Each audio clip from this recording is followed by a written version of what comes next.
got another question here. What can I do to build the peak of the bicep and not just the girth? So it's an interesting question. Lots of people want to build that peak of the bicep so that it bumps up, it peaks up a lot more. But the thing with the bicep is though it crosses two joints, there's not a lot of lateral movement with the bicep, so you can't hit one head versus the other in that way. But what you can do is to make sure that you're hitting all of the muscle fibers and you're working the bicep out as much as you can. And the bicep has three functions, right? It has the function of flexing the elbow joint, which is what most people think of when they're doing bicep curls. It also rotates the forearm. It does this movement. And it also flexes the shoulder joint.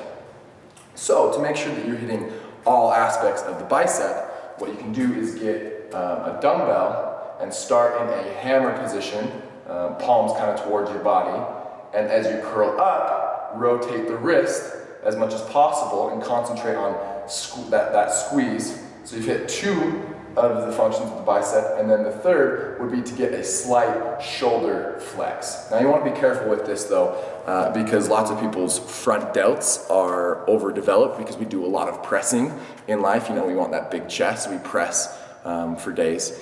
And so you want to make sure that you're getting these two functions mainly, and if you want to, you can get that extra little shoulder flexion so that you're hitting all three aspects or three functions of the bicep. However, doing standard barbell curls and sissy bar curls, curl bar curls, those will all be beneficial for you.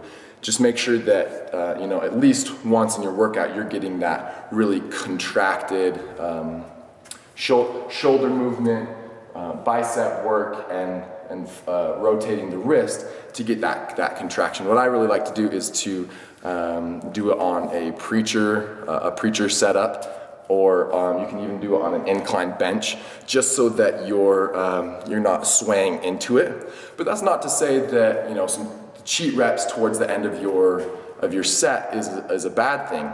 As long as the first at the beginning of the workout, you're doing that strict, a strict curl, but towards the end you can get a little bit of sway into it, and the reason behind that is because at that point your muscles are so fatigued and broken down, and the only way you can get it up is if you get that little swing motion into it, and then your biceps are firing at the most capacity possible.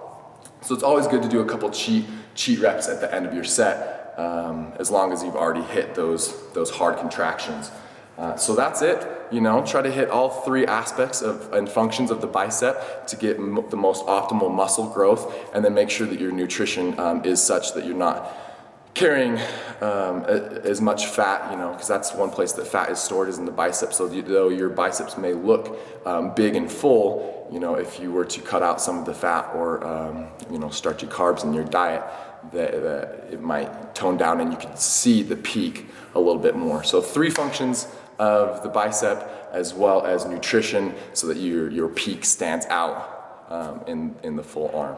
So thanks so much for your question. Have a good day.